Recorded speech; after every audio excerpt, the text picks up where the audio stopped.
তোমাদের সাথে থেকে আমার কোনো লাভ হবে না, আমি বাড়ির দিকে যাচ্ছি। ভাবছিলাম এক কাপ চা খাবো, সেটাও তো সম্ভব হবে না। চার দোকানদারও তো অ্যান্টিবায়োটিক দখলে চলে গেছে। এই দুলা ভাই, চা খাতে তো কোনো সমস্যা নাই, বরং সুবিধাই হয়েছে। চা তো সবই এখন ভাদুর খাতে যাচ্ছে, আমিও তো এক কাপ মারি আইছি, বুঝছো? আপনি এত করে বলা সত্ত্বেও মজনু কিন্তু সাদেকের পোস্টিংটা নামাই গেল। আরে ভাই, মজনু তো সাদেকের সাপোর্টার, পোস্টারটা নামাবে কি করে বোঝো না কে তুমি? তাহলে কাম করি, মজনুর দোকানটা উঠে করে দিয়েছিলে। না, ভোটের আগে কোনো হটকারি করা যাবে না। আমি খালি চিন্তা করতেছি সাদেকের কথা। হঠাৎ করে সে চেয়ারম্যান পদে দাঁড়া গেল কিসের জন্য? এর আগে সে মেম্বারই ভোট করছে, আমি কোনো মাইন্ড করি নাই। পিছনে লোক আছে, আমি কনফার্ম পিছন থেকে কল কাটি না। আমার মনে হয় মন্টু ঠিক কথাই কইছে, আপনার খারাপের জন্যই তার ভোটে দাঁড় করাই দিছে। আমারও তাই মনে হয়। সাদেক আলী নিজেই জানে সে কোনোদিন জিতবার পারবি না। এই এক এলাকার মধ্যে ক্যান্ডিডেট হচ্ছে দুইজন, তো দুইজনে যদি ভোট কাটাকাটি করে তাহলে আপনার ভোট কাটতেছে না। ভালো কথা কইছিস তো, আমার মাথায় তো এই চিন্তা আসে নাই। আমি তো সাদেকে কোনো রকম গুরুত্ব না দিয়ে মনে হয় ভুলই করতেছি রে। কত বড় রাজনৈতিক চাল চালছে চিন্তা করছে।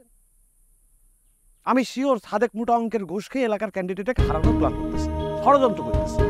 সাদেক ভোট পাগল মানুষ, সাথে সাথে টুকটা গিয়ে ফেলাছে। হ্যাঁ, বিষয়টা হইলো কি, আমিও তাই ভাবছি। তা না হলে পারে সাদেক আলীর বউ তারে ঘরের মধ্যে আটকায় রাখছে তালা দিয়ে, তারপরেও কিভাবে নমিনেশন জমা হয়ে গেল। কোনো সমস্যা নেই। ওই চৈতন্যকে আমি বাইরে সোজা করে আজকে এলাকা ছাড়া করতেছি। ও কত বড় ক্রিমিনাল হচ্ছে আমি দেখে ছাড়বো। আমি গেলাম একসাথে। মাথা গরম করা যাবে না, খবরদার যখন তখন মাথা গরম করা যাবে না। শোন, অ্যাকশনে যাতে করে সময় লাগে, ভোটের সময় কোনো অ্যাকশন ফ্যাকশনে যাওয়া যাবে না, তাহলে হিত বিপরীত হবি। মানে নিলাম, খালি ভোটটা যাক, পাঁচটা করে নি। রেজাল্ট বাড়ানোর পর ওই চৈতন্যকে আমি তুলো ধুনা করবো, বিল কিন্তু পাস হয়ে থাকলো। এত তুলে ধুনাধুনি করা যাবে না। ভোট করতেছি, ভোট করবি, ভোটে জিতলি পরে তারপরে।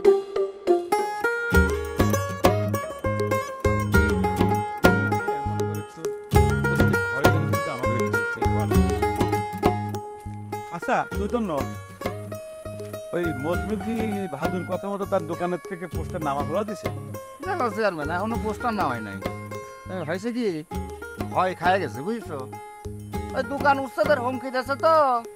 আমার তো মনে হয় একদিক থেকে ভালোই হয়েছে।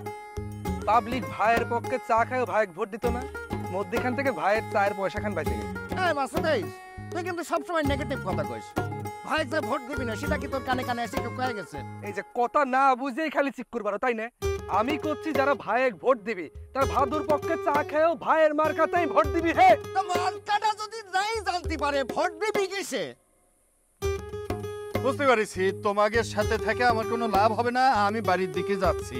ভাবছিলাম এক কাপ চা খাবো, সেটাও তো সম্ভব হবে না। চার দোকানদারও তো অ্যান্টিবায়োটিক দখলে চলে গেছে।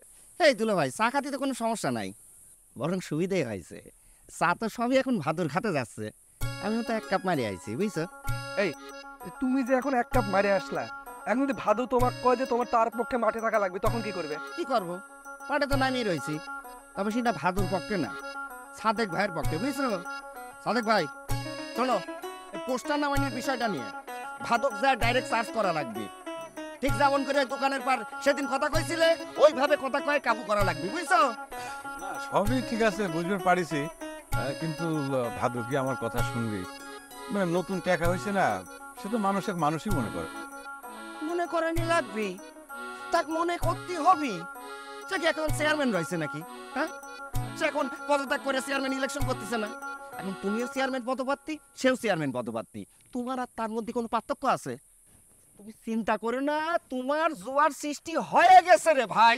কোনে চারিদিকে তো খটখটা, এক ফুটা পানিও তো দেখতে পারতেছি না। এ জোয়ার তো সে জোয়ার না, এটা হচ্ছে গণজোয়ার। চোখে দেখা যায় না, খালি অনুভব করতে হয়। আপনি মনে করেন চেয়ারম্যানের ভগ্নিপতি হয়ে গেছেন, চিন্তা করবেন না। চা খাই আসি, চলেন তো, চলো চেয়ারম্যান, চলো।